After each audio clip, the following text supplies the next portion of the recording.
once again, once again, you need to decide, right?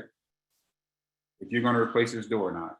I mean, you can take a look at this thing here, and it's up to you. I know what I would do, but I want you to determine what you would do. Carpet, like I say, we know this probably isn't going to fly. Not this carpet, but just with now the way homes are built and the way people rehab homes. Typically, you're not going to walk into a house and the first thing that's going to meet you is carpet. They may have like a little area here in some of the homes where you walk in, and maybe a little area. And some homes may have the carpet as soon as you walk in. But this particular one is not going to work. And I will give you a little information too. Like, this is in California, so typically homes in California, they're going to be probably more sustainable with not really having carpet.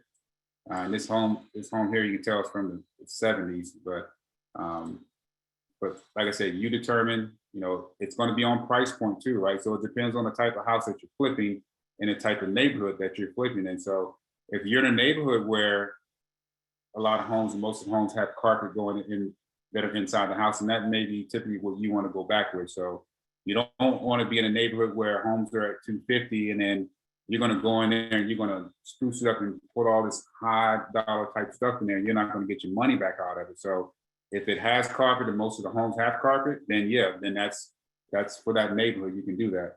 But if you're in a $500,000-$600,000 type of area, and folks, when you walk in, they have hardwood floors or LVP, then that's typically what you may want to go with. And typically, the only way you're going to know that is to look at comps, right, and to look and see what that neighborhood has, or if you're a realtor, to be able to go into houses that are in that neighborhood and take a look and see what they have. So that's the only way you're typically going to know, based off of that, just to know, like I said, what they have in the neighborhood. So I believe Kathy, in the house that you just flipped, I believe that we did on the bus tour. When we walked in the house, did it have like a little area where it's like have something there, and then it had carpet? I can't remember. Yeah, like the right in front of the front door was LVP, and then to each side started carpet. Yes, you're correct. Like a little landing Exactly. way almost. Yeah. So that's why I say it depends on neighborhood, because like I said, you have that, like I said, that landing and then carpet. So the neighborhood is going to tell you exactly what you need to have into your home. All right, so let's keep going. As we can see here too, if we take a look up, I mean, we already have, it looks like the ceilings are smooth here. We got this, old hideous looking ceiling fan, so it might be something you may want to replace. As we go, like I said, we're just going to go and walk through this. So we all know now that open space is what folks want. So let me go back a little bit. So we know what open space is what folks are looking for now. So when you walk into this house yourself as a rehabber, you need to look at this wall here. And I'm pretty sure I know the decision probably 100% of folks are going to make on this Zoom call right now is that you're probably going to take this down. If you take this down, one of the things you're going to have to do is check in, as far as if you're general contractor or if you know yourself, check and see if this wall is load bearing. But I almost guarantee that every single one of us on here is going to take this wall down. We may probably even take this fireplace out. I know I would. This is in California. I don't know why they have a fireplace, but you typically we're going to open this place up. What we're going to do.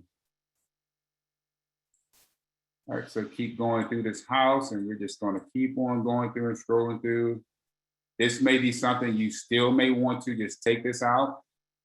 I know for me, if I'm going to take this out and I'm going to take this fireplace out, this whole thing is going to come out, and I'm going to put an LVL up in the top here and here if I have to. This doesn't look like it's load bearing, because just looking at this little rinky dink stuff they have here, typically it's not going to be load bearing. It's not going to support anything. I almost guarantee this wall right here is load bearing. All right, so like I said, just you're gonna have to account for that. Now, as we know right now, building materials at an all-time high is just absolutely ridiculous. Things are like triple. I remember paying like $3 and some cent for 2x4x8, and last week it was $8.66 for a 2x4x8 in Lowe's. This week they probably went up to freaking $9. Who knows? But account for material. So what it would cost before for a general contractor or someone, and you look at some of the national estimates, and I know doing Zoom, Kathy provided a document with like some of the estimates and costs, and that probably has gone up just because building materials are so out of whack right now. So some of the numbers that you typically get before are probably going to change or has changed. Folks before were building it probably $1, I mean, not $1, I wish, but 150 a square foot, 175, and now folks are like over 200, 225 price per square foot to build, and that may even be some of your rehab costs. Lionel, someone's asking, is this called a flat? Is it called a flat, Yes. meaning the roof, or just the house itself? I think she meant the house, but Linda, if you want to clarify that. I don't know. It just says, is this called a flat? I'll tell you if she clarifies. Okay, well, if she's referring to the roof, no, but I know that the house she's probably referring to as a flat as far as a house, but not necessarily. We'll talk a little bit more in the end, but this is not really like a flat. I think I know what she's referring to, but that answer would be no. All right, so keep going through this. I want to, you can tell here, this is like this roof is sloping a little bit, as you can see here. I want to say I want to go outside and take a look, but you can just take a look and see where it's like sloping down a little bit. So they do have a little fall here on this roof. So I'm not sure if she's referring to that or not, but once again, taking a look at this room here, this is something that you almost have to update. This is so dated, and you're gonna have to update it. Once again, this is in California. If you're gonna ask for the type of price that I know that this house is going to demand, then you're going to have to update it. I mean, same thing with all this. This is just hideous, right? So as you're going through your checklist, and let's see where you should be right now. For masonry and grout, chimney, masonry is going to be, of course, be outside, but you can take a look at the bricks. Will be outside too, but grout, chimney, all that stuff's outside. Exterior painting. So that was once again with the siding we talked about when we're coming into the house, that you need to decide like what you're going to do with the exterior. And it talks a little bit about lead-based paint. So let me get into this real quick. So any house that was built before 1978, the potential of lead-based paint in that property is high. So one of the things you can do with lead-based paint is, of course, you can remediate it. If you're going to flip houses, there is something that's called the LEED Renovators certificate as a course. And if you're going to be in this business, I'll suggest you get that certificate. It's good for 5 years. You will have to pay a $300 fee to the health department every single year, in Raleigh, to keep that, basically for you to register every year. So when they come by your house, they don't slap a fine on you and say, hey, you have to pay us $300. Ask me how I know. I've been hit by those folks twice. So you will want to do that. There's a organization in Durham. It's called PEACH, P-E-A-C-H. The lady that runs that course, her name is Lenora, but it's called PEACH, and they do it's called the RRP, which is the Renovators course for lead-based paint. So like I said, if you're going to be in this business, definitely get that. If you don't have it and you're flipping a house that has lead-based paint, the EPA can fine you up to $35,000 now per day per item. So if you have siding that has lead-based paint and you're in violation, they can fine you $35,000 for the siding. If you are working on windows and the windows have lead-based paint, they can fine you a separate $35,000 for the windows. So just be aware that it's $35,000 per item. So long story short, I have a quick story about that. I was flipping a house downtown in Boylan Heights, which is a historic neighborhood. My neighbor was actually scraping paint off a house, and they had a planter's bed right underneath of that, and they were scraping it, and then they were cleaning it with a water hose, and all the residue was going right down to their planter's bed.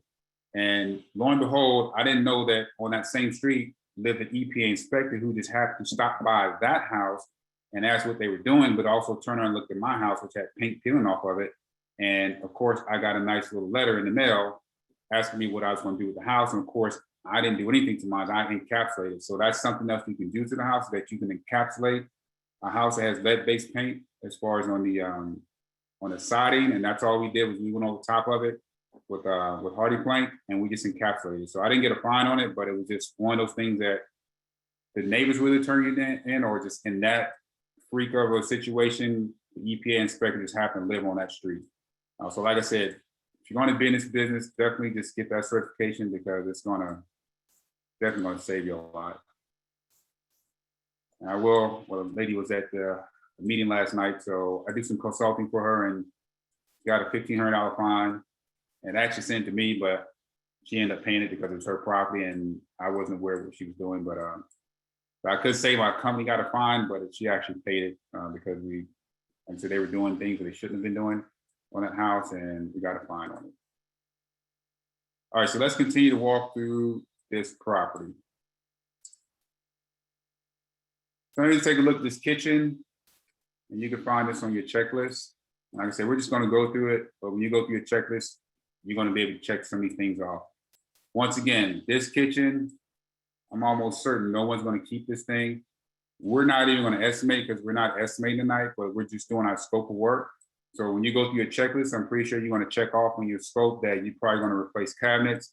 You're likely going to replace all these appliances, the whole 9 yards. Now, one of the things I want you to pay attention to in this house is that you see these floors here. A lot of older homes, this type of tiles will typically have asbestos in it. So once again, it's another environmental factor that you as a rehabber, you're going to have to be cognizant of that because you're going to have folks that are in there doing demo, and there's a facility over in Cary, I think it's called LRC. I can't get the exact name of it, LRC, but anyways, lady that owns that facility, what she will do is you can actually take a piece of this tile like this and put in a Ziploc bag and just break a piece off and take it over to their facility and they'll actually test it for you. So you'll know before demo if this tile has asbestos in it or not. And if it does, then it's a special care that your folks that are doing demo that they will have to do to bag this up, and it has to go to a special landfill. So you can't just throw this in your dumpster that's in front of your house because you will get fined, but this has to go to special landfill. I'm almost certain this likely has asbestos in it. So just be aware of that. The things that I'm pointing out, you have to be able to account for this because this will require a little extra money out of your budget because if it is asbestos, you will have to take care of that. And even though this ceiling doesn't have any popcorn on it, so I had a house over in Angier. It was I think it was a house that was in the 70s, and believe it or not, the popcorn had asbestos in it. So if you're doing older homes, before you start scraping, you may want to have that popcorn tested because there's a likelihood that it could have asbestos in it. So just be aware of that. I'm just giving you all the environmental factors of what could happen on a house, but it's going to save you without you having to pay a big fine and eat into your budget and just taking up all of your return on this property you're going to make. All right, so we're going to keep on strolling through. We're going to go through here and try to find a bedroom.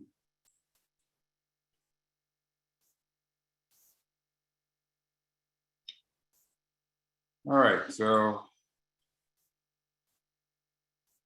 I'm pretty sure I know what everyone's going to do here, but you'll need to determine. One of the things that this house probably has every little environmental factor you can think of. So anytime you see anything like this is black, you can almost rest assured that's mold. You may want to have it tested, but you're going to have to take it out anyways. Just make sure your folks are protected. But this is mold, that's black mold, and it's probably not harmful. But like I said, you can have it tested, but just make sure your folks mask up. Ugh, that's so nasty, right? My wife had a heart attack if she see that right now. But of course, this bedroom here, it's, with this tile, I'm pretty sure you're going to probably replace that tile. Some folks will go in with carpet. Some will go in with the LVP, which is the vinyl planking now that you'll find a lot of houses. And believe it or not, even though it's that luxury vinyl planking, you actually see that now in $500,000 homes. Folks are putting that in there, and it costs almost just as much as some flooring now, some engineered flooring that folks that are putting that in their house. Here's another closet. And like I said, if I was counting this from the outside, I would have missed these two windows because I just probably wouldn't have been looking for them. All right, let's go into our illustrious bathroom here. Really? So you can take a look at this bathroom here. I mean, it's pretty nasty and hideous. So I'm pretty sure you're probably gonna replace all this and this tape and all this stuff they had up here. This is like really like, this is, I'm gutting this thing. Like I said, I'm not telling you what you should do, but you may want to keep this tile and clean it up. Everything else you're probably going to get rid of. But just like I said, you need to determine that for yourself as an investor. And we're going to take a look at some other things here in a minute. I can't see that. I want to be able to show you like an outlet too, because I think this is a 2-prong outlet.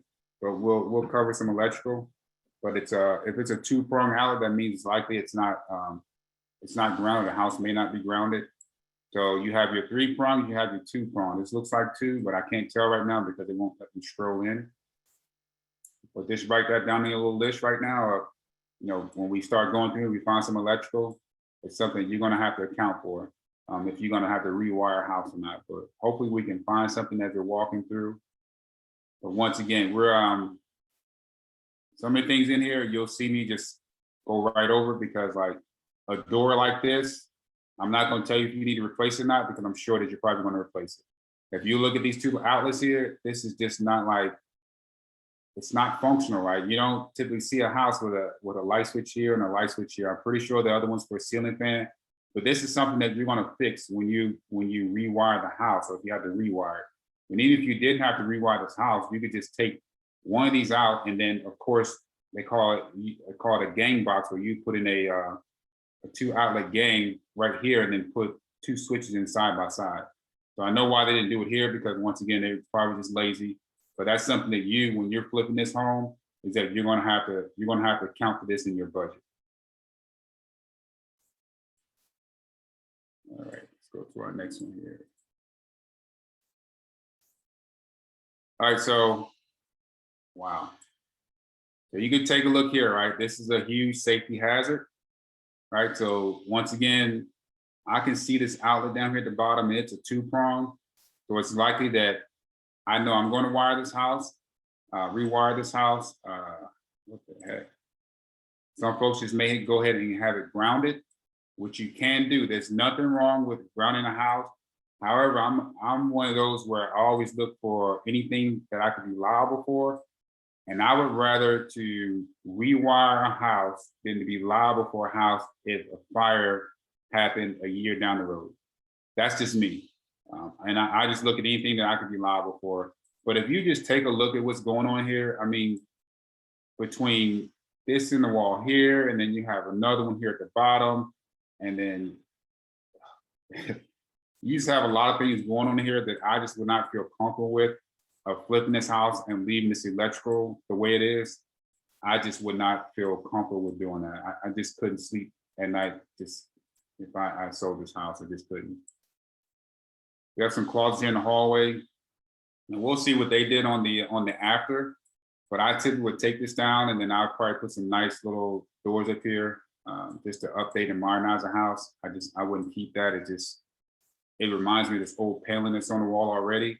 And I just wouldn't keep it. Here's another disgusting, hideous room. And like I said, this house here is it's just a gut for me. It's typically what I would do. I know Leslie and probably the same, Kathy probably do the same, but so you can see this outlet here. Here's a really good shot of it. So that outlet does not have a ground in it. So it's a 2-prong outlet. So what I mean by your 3-prong outlets, if you look in your house, you'll see where you got the two vertical slots, and then you have that little round one, half round the bottom. So that's an actual 3-prong outlet, and that has the ground in it. So there's no ground here. And like I said, this is just a rewire for me. And all this wiring they have just running from here to there. It's just, my goodness, it's gotta go. Ooh, okay, so lovely. Here's our next bathroom. Once again, for me, it's a gut. So when you're going through these houses, like some of this, when I tell people I can go through a house and estimate in like 5 or 10 minutes, typically it's because anytime I have a house that I go into like this, I'm just not even gonna waste time on it. So you as a rehabber, if you were looking at this and you had to do a scope of work, you should be able to do a scope of work on this bathroom in like 2 to 3 minutes. and say, okay, this is a full gut. And if it's a full gut, then now you can just take it and say, you know what, I got a clean slate. It's a full gut. Then when I say 2 or 3 minutes, you know it's a full gut, and then now you can say, you know what, I got new cabinets I want to put in here. If I can refinish this tub, I'll refinish it, or I'll put a new tub in there. So you should be able to look at this thing and know that you're probably going to just do a full gut on this bathroom.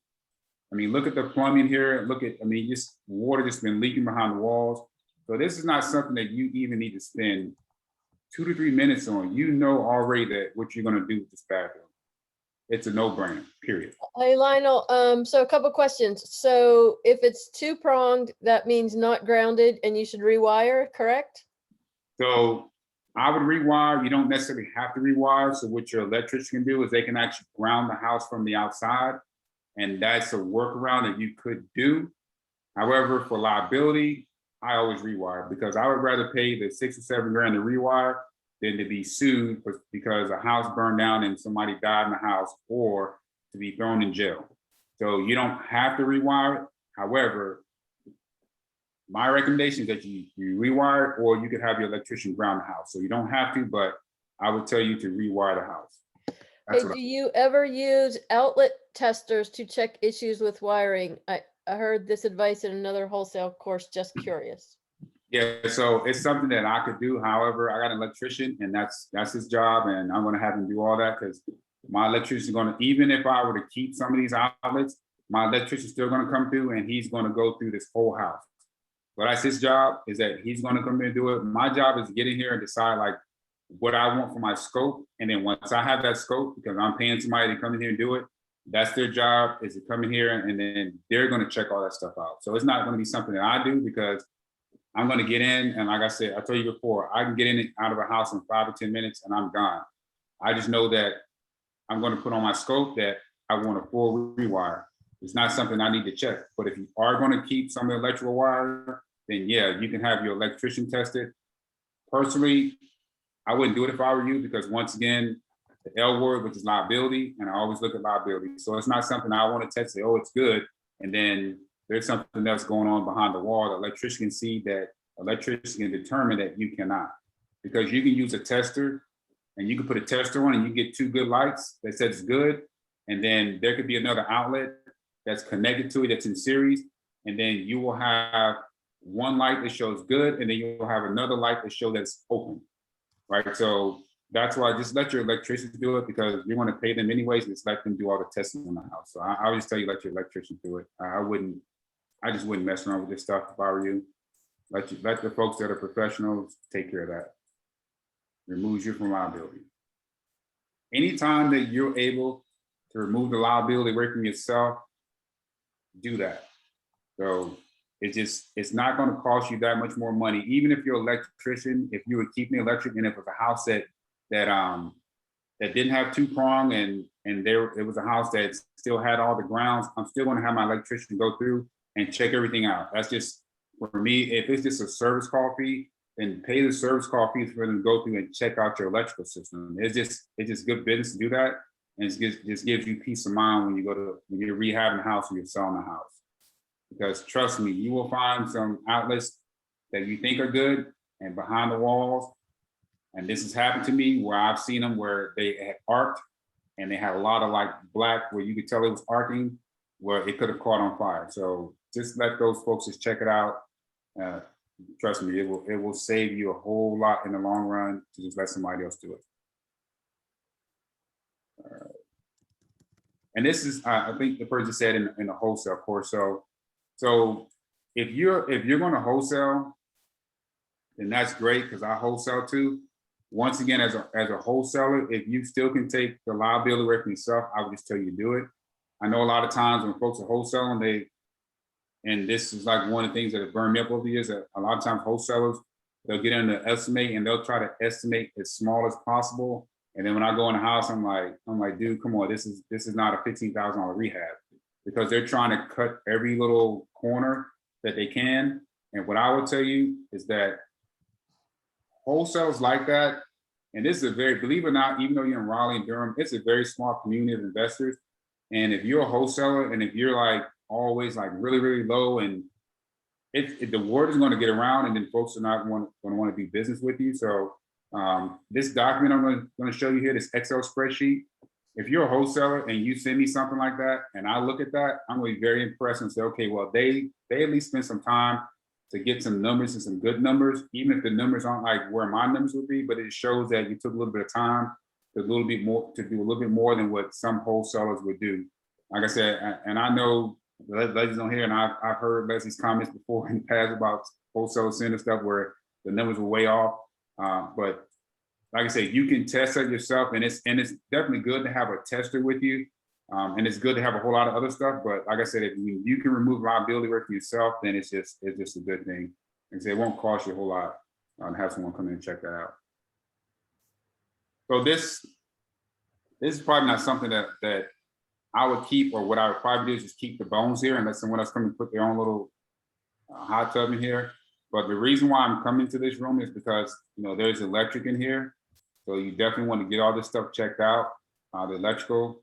And if you're going to keep this and even the bones, and you want to pay somebody to come out and take a look and service this thing, but probably going to be something that I'm going to demo, because I don't want to keep it and be responsible for it.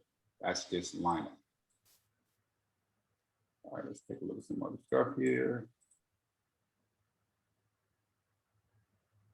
Let me see if I can get in there. It won't let me get inside there. Okay.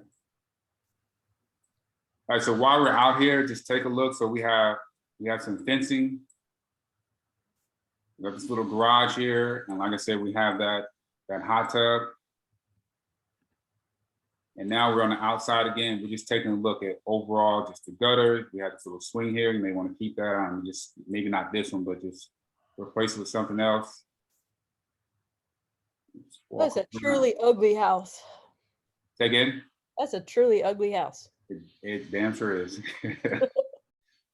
Needs a lot of help. Once again, all this stuff here, everything that I'm showing you, I'm not going to tell you what you should do with this, but you can just probably get a good feel of what you probably should do with this, right? So I know I'm going to demo it. You need to decide what you want to do with it. Remember, like I said in the beginning, you walk around this house all the way, and you're going to look at windows, and you know, we got some crappy plastic. I mean, I'm going to probably replace these windows. I want you to determine on your checklist what you're going to do. Check out the electrical panel on the outside. So typically, if a house has an updated panel, it's going to be what we call a 200 amp panel. If you have a house that has a 100 amp panel, then typically anytime that you're flipping the house, typically they're going to make you bring the house up to code. Even though the electrical is good, like I said, you probably can get away with it. However, this house here, remember I told you it's two-pronged, so we're going to update this panel, at least I am. I'm going to update this panel and put a 200 amp panel in this house. Number one, it's going to be a bigger panel. It's going to give you a lot more room to put in a whole lot of more outlets and a lot more breakers in the house for the buyer. So definitely, if you got a chance, like I said, you want to update this. But like I said, like you heard him say, this is a very ugly house. You're going to continue to look at the siding on this house. And if you paid attention when we were inside, this was the bathroom. If you remember, they had this glass block in the bathroom. And, you know, of course, the neighbors can't see through here. But, you know, if I have a function going on at this house and folks in the bathroom here or somebody's taking a shower, I'm pretty sure you see the silhouette, right? And especially if it's a nighttime, the lights on. So it's probably not something that I'm going to keep, you know, this glass block here. But once again, I'm pretty sure you will not either. But like I said, you determine it. But you can just see like these windows, 1, 2, 3, I mean, just 4 just right here, just trying to count that from the inside of the house. I'm pretty sure there's walls in between that. Of trying to like figure that out is just, it's just stupid to count from the inside. So just like I said, just count from the outside and you'll be A-okay. All right, so let's pause for a second and let's go down through this checklist. I'm on exterior painting. So if you scroll to exterior painting, if you have a piece of paper that if you print it out, that's fine. But I'm on it's page 6 if you're on your computer. So you see an exterior painting and you can look at this and see what was on there. And like I said, last I stopped off was lead-based paint. And once again, if it's lead-based paint, the last thing you want to do is power wash it. Typically, you may want to encapsulate it. but it's up to you. Windows, we discussed windows, and so you can go down through here and you can take a look at the windows. And once again, all the different things that yes or no to be wrong with the windows, you want to check that on here. Screens, the garage, we saw the garage initially in the beginning, and then we'll see if the system allows us to walk in the garage, but we'll go through that. But once again, just taking a look at this, this garage here, there's a lot of things, a lot of items on this garage here. And like I said, I'm not gonna insult your intelligence and read through this. I want you to be able to go through this and do this yourself. Because this 27-page checklist, believe it or not, this is something that most folks pay a lot of money for, right? So you heard me last night talk about folks in the different programs and what they pay for. And typically these programs, not only are they paying for the mentoring and the coaching and all, but they're actually paying for the systems. And the systems are huge. And that's what a lot of people don't understand is that when people buy these programs, they're paying for systems. And the good thing about like myself and Leslie and some of the other folks that have went through some of these programs, like we've been through the system, so we know what they offer. And these things that we share with folks. And I mean, we don't like give out the stuff, but it's just things that we learn that we can share, that we know, that we can say, hey, look, no, do this, do that. But when you go through these programs, they're heavy in systems. But the good thing with working with folks in TRIAS, like I said, we've been through these programs and like we can share like our knowledge and different things like that we've learned through these systems. And so and that's how much was the entire rehab on this one in the end? Yep. So I'm gonna show you that here in a second. So I'm just gonna Okay. All right. go through this. Going, he'll be showing you. Oh, somebody asked that question? Mm-hmm. Yeah. I'm gonna show you that here in a second. But just I'm not gonna go through each one of these because we walk through the house and you'll see where it has a deck pool. This house doesn't have a pool. But just scroll down through this. I'm working on 704. But just scroll down through that document, and like I said, you'll be able to just get all that stuff in. Let me see if I can go through the garage real quick. And then what I'll do is I'll go ahead and show you the after of what they did to this house, and then I'll show you the numbers on it, and I'll show you that Excel spreadsheet that you guys will have that nobody else will be privy to. That doesn't look like I can get around here. Oh, yeah, man.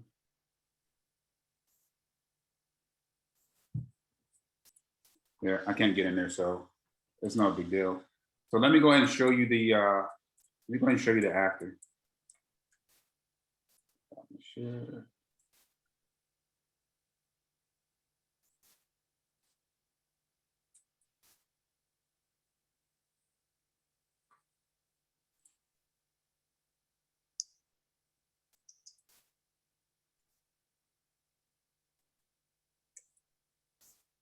All righty. So some of the things that I pointed out at the beginning, you remember that tree that was right here? You can see they did some little landscaping here. And once again, you remember what I said about this driveway, that I typically would not do anything to it. You can see they didn't do anything to it. They didn't even pressure wash. I at least would have did that. But some of the things that I said, well, I would have done over here, it's like they didn't do that either, which is fine. They don't have to. It's one of the things that, like I said, that I would probably do just to have a good neighbor, right? Of course, those blinds are gone, which is, those screens are gone, which is good. Now, remember I said there was actual wood garage panel here, so you can see what they actually replaced and put a new one here. So this aluminum one that they put in here. Remember that awning that was here? It's gone. They took care of that. They did keep all the siding. They spruced it up and they painted it. I mean, Hang on, Lionel, your Yep. screen sharing has frozen or stopped or something. Really? Yeah, you might just have to restart it. Yeah, let me go back here and refresh that.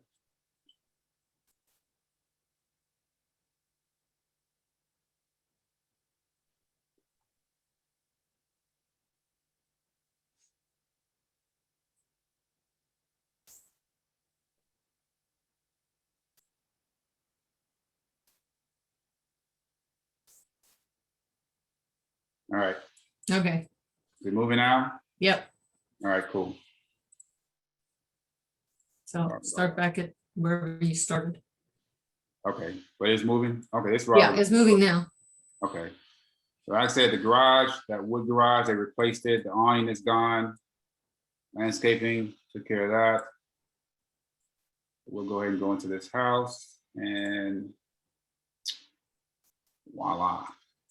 So I don't know if you remember when I scrolled and I panned around the beginning, there was like this window that you could see there and looks like they just closed that off because there was a window there when we started out in the beginning. So that window is gone. And remember what I said I would do? I would take that wall down, but Mhm. they actually kept the fireplace here and they actually kept this here too, right? So they saved a lot of money without actually having to do all that. So they kept all this stuff here and you can see they did. I mean, it looks nice and beautiful, but they did open this thing up. Continue to go through here. And remember this room had all that wood paneling. They did keep what was on top, which is a nice little touch. They kept that, and this is where we didn't get into before, the garage. So they definitely looks very nice. It looks like they actually did the floors in here too. So we didn't go through here before, but they actually did the floors in this garage, which is a nice little touch also.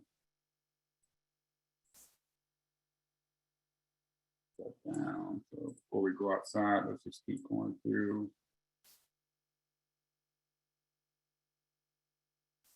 Really nice.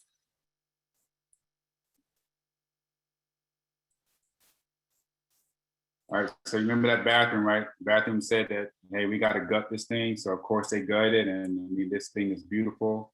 Nice towel. I'm pretty sure on your sheet, all you guys had too, that you were gutting this bathroom. And here's that other room.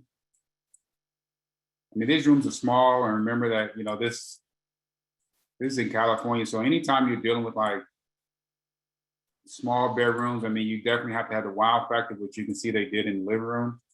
So they definitely had the wow factor in there. And then this is that closet before. And let's see our bathroom. So like I said, this is a very, very small house. I mean, you can see this bed here, like, what is that, like maybe 18 inches, 24, you know, from the bathroom. And so, like I said, they really just had to, those, you always hear people say kitchens and bathrooms sell house. And anytime you have a small house, you definitely have to have these areas look immaculate, because this bedroom here being so small, it's not like the best. But once again, it's in California, and I'm pretty sure this house is like a $500,000 house in California, even though it's so small. So actually, it's pretty good. Lionel, Bob's asking how long did the rehab take? Do you know? I don't know, but Leslie, you and I know these folks, and they turn rehabs pretty quick. Yep. Out in California, so I'm pretty sure this is probably a 2-month rehab, but we'll see if they show it on the document here in a second when we go through it.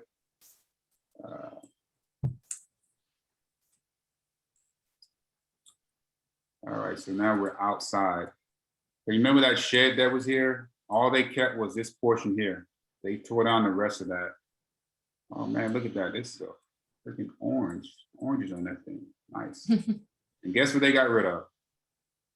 The jacuzzi, it's gone. Put in some fake grass, okay. I see good JD. And of course, they replaced all the windows, updated all the windows, and you can see all the fascia, all the trim, all that's nice and neat and new. Now, one of the things that I probably would have done is I probably would have went and knocked on my neighbor's door and said, hey, can I go ahead and paint your fence? Right? Because I would have made that fence look just like my fence. And you know, and hopefully they would not have been mad, but I was just like, you know, I'm the one, or the neighbor, excuse me, the buyers got to look at this thing every single day.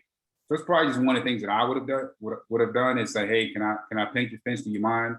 And they probably would not have, I don't know, but they may have gotten some kickback because, like I said, Leslie and I know these folks, and I know that that's one of the things that they would have asked, and the neighbors probably said no.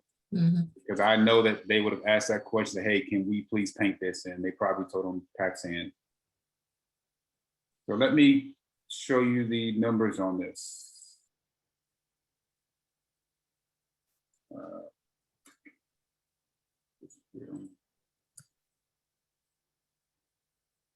Was there Was there 2 levels in that house? Lionel, was there a step down?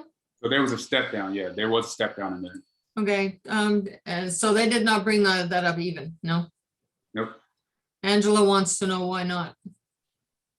Why they didn't do, Why didn't they even make the floor level?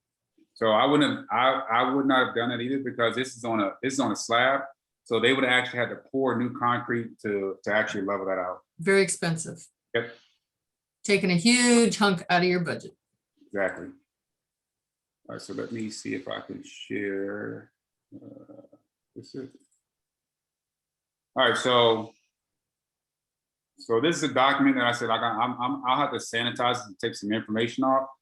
But this document here is like, if you as a wholesaler or a rehabber, like even if you're a rehabber, if you show this to like your private lender, they're gonna look at you like, wow, you spent a whole lot of time to put this together for me, and even you just plug it and play, right? So if you can show this to your private lender or even to your hard money lender, they're gonna look at you like, oh wow, you put this together for us. Or if you're a wholesaler, if you can put this together if you're bringing it to somebody like myself or Kathy or Leslie or someone else, you say, hey, I can put together something like this, and we're gonna, even though our numbers may be a little different, it just depends, but we're gonna see that you actually spent some time on this to actually put this together, and you went through every little thing. You went through, the exterior, the landscaping, the gutters, and the roof, and the siding, and you put all this stuff together for us. We're gonna look at this like, wow, okay, this person here really like took some time and effort, and they know what they're doing, right? But you can see the numbers right here. Mhm. So right there, so it's total $84,000 is what this was, and for this price, for where this is located, that's crazy that they were able to do it for this. Like I said, it's in California, and it's crazy they would do it for that. But they actually do a lot of properties, so I'm pretty sure they're getting a lot of good pricing on the materials and all that good stuff. So like I said, you probably want that number will probably be a little higher, for myself or another rehabber, just because we're probably not getting the same pricing they're getting, because like I said, they've been doing this for, man, I think 2006, I believe. Mhm. So they've been doing it for a very, very, very long time. So they're getting like premium pricing on a lot of different stuff. So like I said, we typically probably won't be able to get that type of pricing right now, but the more properties, the more you do, then of course that's gonna, those numbers come down a lot over the years. So what else did I promise you guys something else that I didn't cover, or I think I went through? No, Sandra was asking if they can get a sanitized copy of that spreadsheet, but I have to sanitize. Leslie and I, we got the same grin on our face. yeah. So this is what I will tell you guys. Like, if you're on a Zoom last night, or if you were in person, one of the things that like in the end, I think myself and Chris and Deborah and a lot of us said was that like when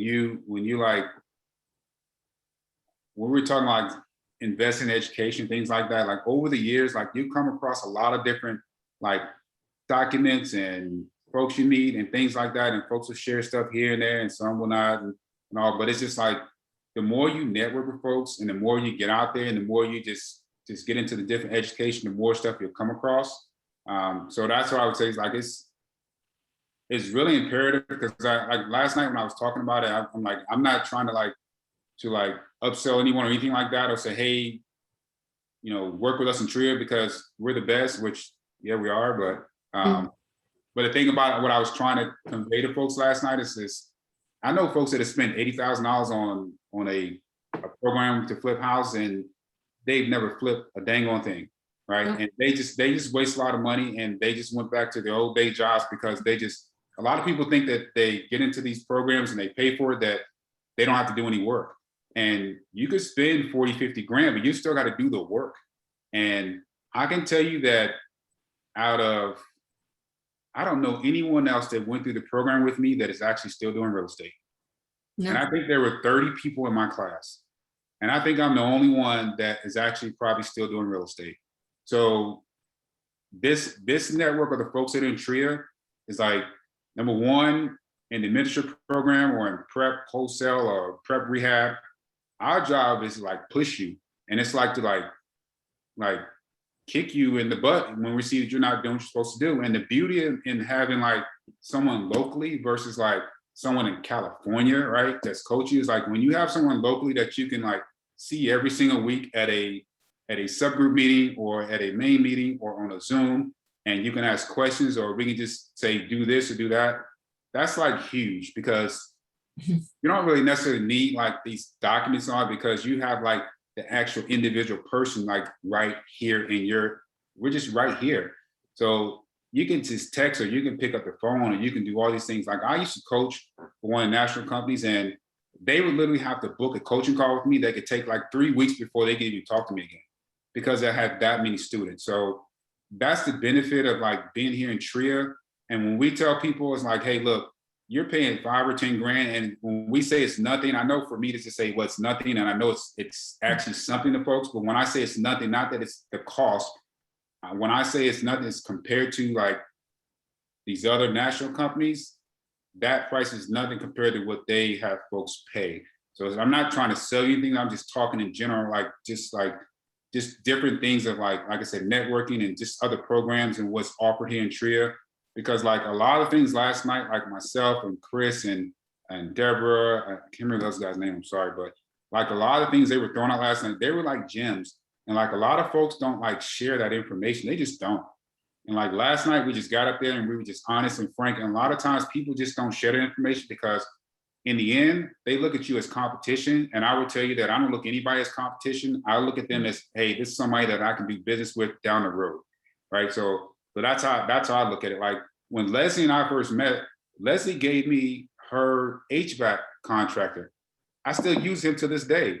And like he saved me a bunch of money over the years. And I really say that Leslie saved me a bunch of money over the years. So that's why TRIA is so powerful, because when you start doing this, you can literally say, hey, Kathy, who did you use for this? Like Kathy on the bus tour, she had hard money lenders there, right? I didn't even know who the heck these folks were until I saw them on the bus tour, right? But I was just sitting there tonight, it's like, guess what? I was just sitting there tonight looking at this, and I still have it, right?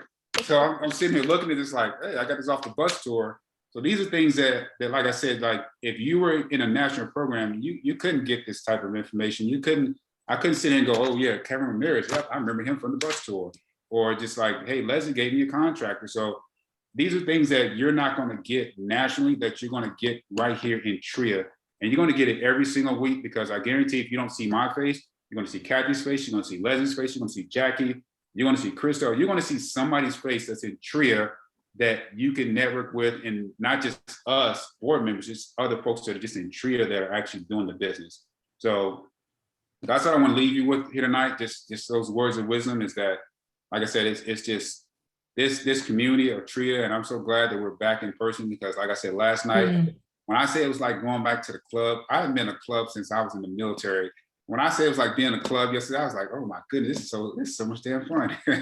So, but yeah, so that's all I have for you guys tonight. Like I said, if you have any more questions, please just shoot them out. If Kathy, if you got any questions, then I'll definitely go ahead and provide some answers. Nope, you've got them all, Lionel, and man, thank you. That was awesome. So now you guys, you've done a walkthrough and you've learned how to develop your scope of work. That's huge, huge. And Kathy, I'm open to coming back and doing an estimating class for them if you want, because I think that goes hand in hand with this. So if you want me to do the next one, estimating next month, then I'll come back. Yeah, that would be great. Let's book that. Okay, thank you, Lionel. Yep. Everybody make a note. You know how to develop your scope of work. Next time you'll learn how to estimate it in July. Yep. Okay. Thank you, Lionel. That's it. Always awesome. Thank you everyone for being here. Hope you learned a lot. Hope you have a great night. That form has been emailed to everyone. And I think Lionel said he's going to send you the spreadsheet, and we'll get that out to you as well. So check your emails. And don't forget new investors tomorrow night. People, New investors. with Cheryl. And you know Cheryl, she's a font. My God, you learn way more than what she says she's gonna tell you, so. Lionel, everybody be a good said one. thank you, Yeah. thank you, thank you. It was awesome. Great info. Thanks. You're We are welcome. Absolutely. family. Yes, April, we are. You're right. Mr. Harvey, I need you to send me your text, because I know last night you had mentioned some of the VA, so send me that text message so we can take care of that. Awesome and engaging. Alrighty. Thank you. Okay, goodbye, everyone. All right, good night. Thanks, everyone. Be safe. Be safe.